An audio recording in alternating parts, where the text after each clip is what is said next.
say with myself อีกครั้งนะครับวันนี้เราอยู่ที่ห้องนอนห้องที่2ของบ้านเรานะครับซึ่งไม่ใช่ห้องมาสเตอร์แล้วก็ไม่ใช่ห้องแขกนะครับตอนนี้ห้องนี้ยังว่างอยู่แล้วตอนนี้อย่างที่เห็นนะครับมันเป็นพื้นพรมซึ่งในพรมตัวนี้มันอยู่กับบ้านนี้มาตั้งแต่สร้างใหม่นะครับก็คือประมาณ 7-8 ปีละเราก็มีไอเดียที่ว่าจะเปลี่ยนเป็นพื้นแบบนี้นะครับคือมองดูเนี่ยเป็นเหมือนพื้นไม้แต่ว่า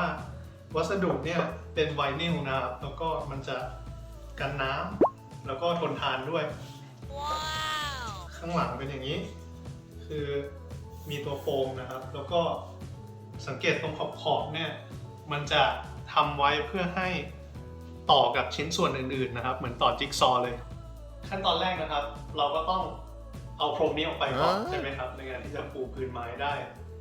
อุปกรณ์ที่ต้องใช้นะครับก็คือ1ตัวคัตเตอร์หรือว่าตัวมีดอเนกประสงค์ตัวนี้ปกติแล้วนะครับมันจะง่ายถ้าเราตัดพรมเนี่ยให้เป็นชิ้นเล็กๆนะครับแต่ว่าสำหรับโปรเจกต์นี้เนี่ยเพราะว่าพรมเรายังไม่เก่ามากเรามีความคิดว่าเราจะตัดเป็นชิ้นใหญ่หน่อยเพื่อเราจะไปบริจาคให้กับคนหรือว่าให้ Animal Shelter ได้นะครับมาดูกันเลยดีกว่าอย่างแรกนะครับเราจะถอดประตูกันก่อนเพื่อที่ว่ามันจะได้ไม่มาเกะกะการทำงานของเรานะครับในการถอดประตูเนี่ยก็ค่อนข้างง่ายเลยนะครับเราจะเห็นว่ามันจะมีชิ้นที่ติดกับประตูแล้วก็อีกชิ้นที่ติดกับตัวเฟรมข้างๆนะครับดังนั้นเราแค่ต้องเอาชิ้นส่วนที่มันติดด้วยกันเนี่ยออกโดยการเอาไขควงเล็กเนี่ยแล้วก็ค้อน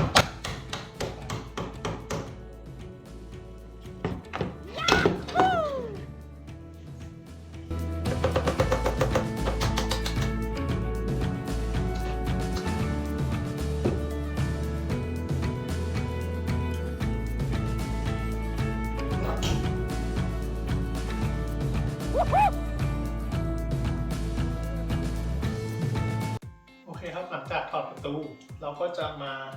ทำการรื้อพรมกันเลยโดยการทำเนี่ยเราอาจจะมองดูว่ามีส่วนไหนที่มันแบบมีช่องให้เราเอามือเข้าไปดึงได้นะครับแล้วเราก็อาจจะดึงขึ้นมาได้เลย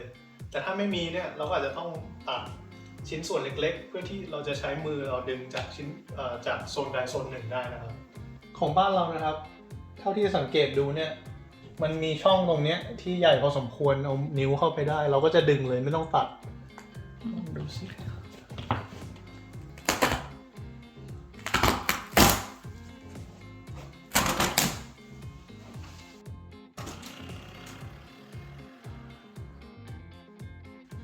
แล้วมาดูกันว่าข้างล่างมันมีอะไรนะครับตรงนี้เป็นแผ่นโฟมที่รองพรมอีกทีนึงแล้วก็ตรงขอบรอบๆทุกด้านนะครับมันจะเป็นส่วนที่เขายิงตะปูนะครับเพื่อยึดพรมกับตัวขอบตัวนี้ตัวขอบมันจะได้ไม่เลิกขึ้นมาส่วนนี้นะครับเพราะว่ามันไปอยู่ในตู้เสื้อผ้าเนี้ยเราก็เลยจะทำการกรีดเพื่อให้เราได้ผืนใหญ่ที่บอกว่าอยากจะเอาไปบริจาคนะครับก็จะกรีดให้มันเป็นรูปสี่เหลี่ยมผ้า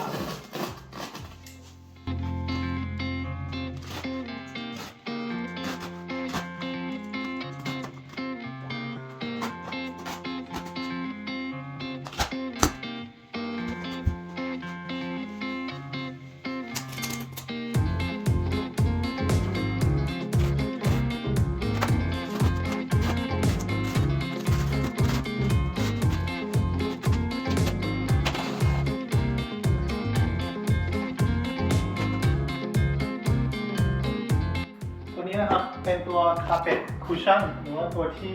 รองใต้พรมนะครับแต่ก็ต้องเอาออกไปด้วยเพราะว่ามันใช้กับไม้เราไม่ได้นะครับอันนี้มันก็เป็นโฟมอย่างนี้เลยซึ่งง่ายมากในการตัดนะครับแล้วพื้นข้างล่างของเราเนี่ยเป็นพื้นปูนก็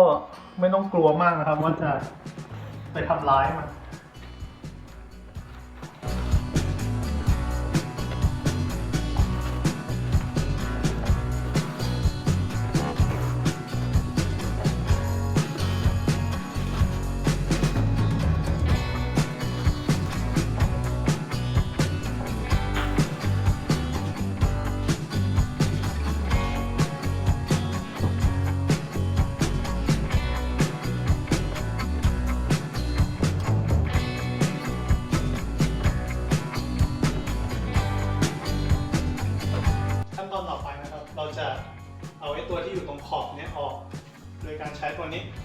ที่เรียกว่าพลายบาร์นะครับหรือว่าตอนนี้เขาเรียกว่าวันเดอร์บาร์กิจกรรมนี้นะครับเป็นกิจกรรมที่คุกเข่าทำค่อนข้างเยอะใครที่มีแบบพวก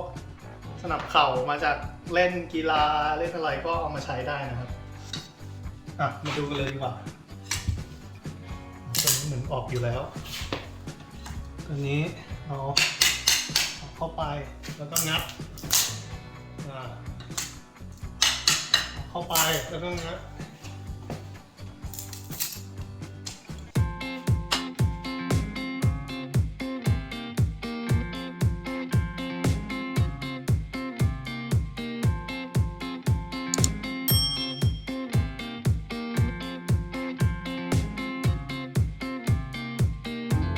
ตอนนี้นะครับไอตัวกรอบนอกก็แกะเสร็จแล้วนะครับพรมแล้วก็ตัวคุชชั่นเสร็จเรียบร้อยแล้วเหมือนกันห้องเนี่ยโล่งแล้วสิ่งหนึ่งที่จะต้องทำก่อนที่จะปูพื้นนะครับก็คือการตรวจสอบว่าพื้น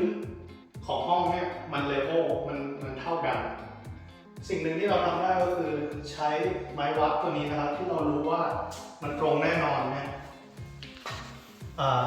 วางไว้ในจุดต่างๆในห้องนะครับ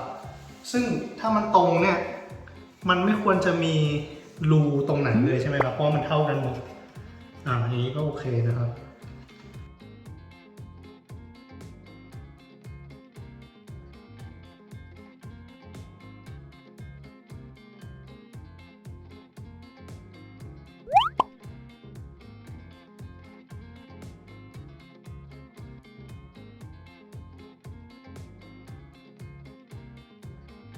และนี่นะครับคือทั้งหมดของการรื้อพรมเพื่อเตรียมตัวที่จะปูพื้นไม้นะครับ